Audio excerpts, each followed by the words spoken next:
दिनांक 22 नवंबर 2024 को प्रातः लगभग 8 बजे के आसपास सूचना प्राप्त हुई थी थाने पर। एक वृद्धा हैं जिनकी उम्र लगभग 80 साल है, ग्राम मोहिद्दीनपुर की हैं वो। उनकी डेड बॉडी घर पे पड़ी हुई है।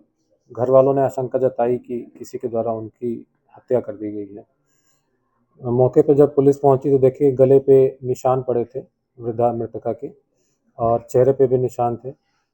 पुलिस ने पोस्टमार्टम पंचायतनामा भर के उस बॉडी का पोस्टमार्टम कराया।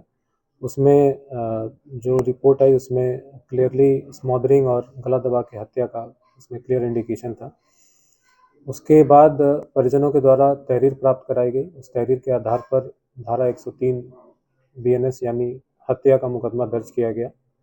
उसके बाद तत्काल वहाँ पे पुलिस पूरी केस को वर्कआउट करने के लिए लग गई। उसमें हमारी कोतवाली की टीम, SOG की टीम और सर्विलांस की टीम लगी।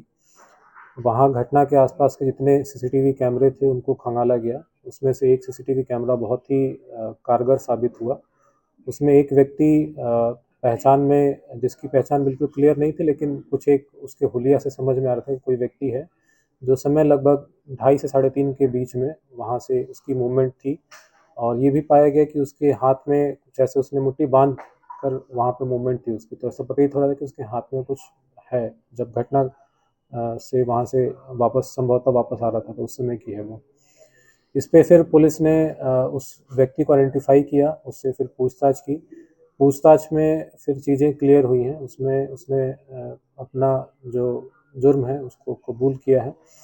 उससे जब जानकारी की गई कि इस घटना को कारित करने का पूरा मोटिव क्या था, मोटिव पे उसने बताया कि दिनांक 22 तारीख को एक उसके ऊपर मुकदमा है धारा 307 का, और उसी मुकदमे में जो इनके अधिवक्ता हैं उन्होंने अपनी फ़ीस इससे मांगी थी। उसी फ़ीस के चक्कर में काफ़ी तनाव में था, और सुबह से ही ये बता रहा था कि इसने शराब का सेवन कर रखा था और गांजा भी इसने बीच में पिया था।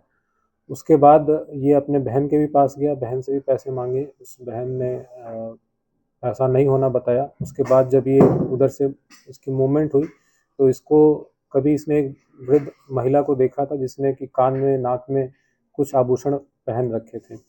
फिर उसने उस वृद्धा को, जो उसने पहले देखा था, उसके घर में प्रवेश किया चोरी की नीयत से।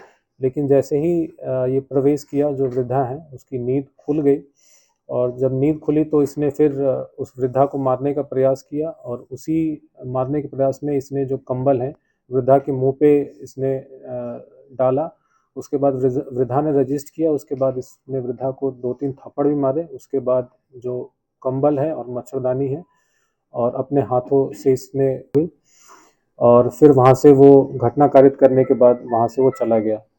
जो घटना कारित करने के बाद जो आभूषण थे वो सारे आभूषण पुलिस ने बरामद कर लिए हैं। इसमें 2 कान के टप्स हैं, एक नाक की पीली धातु का एक कील है और एक जोड़ी पायल है। इसमें जो अभियुक्त है मकबूल अहमद पुत्र मोहम्मद मुर्तजा निवासी बोरव्यास बखिरा का, इसको पुलिस ने गिरफ्तार कर लिया है, और अब अग्रिम कार्रवाई इसको माननीय न्यायालय के समक्ष इसको प्रस्तुत किया जा रहा है। इस पूरी कार्रवाई में जितनी कुशलता के साथ और जितनी सोफिस्टिकेशन के साथ पूरी टीम ने वर्क किया है, ये काबिले तारीफ है, और मेरी तरफ से पूरी टीम को 25,000 रुपये का इनाम घोषित किया जाता है।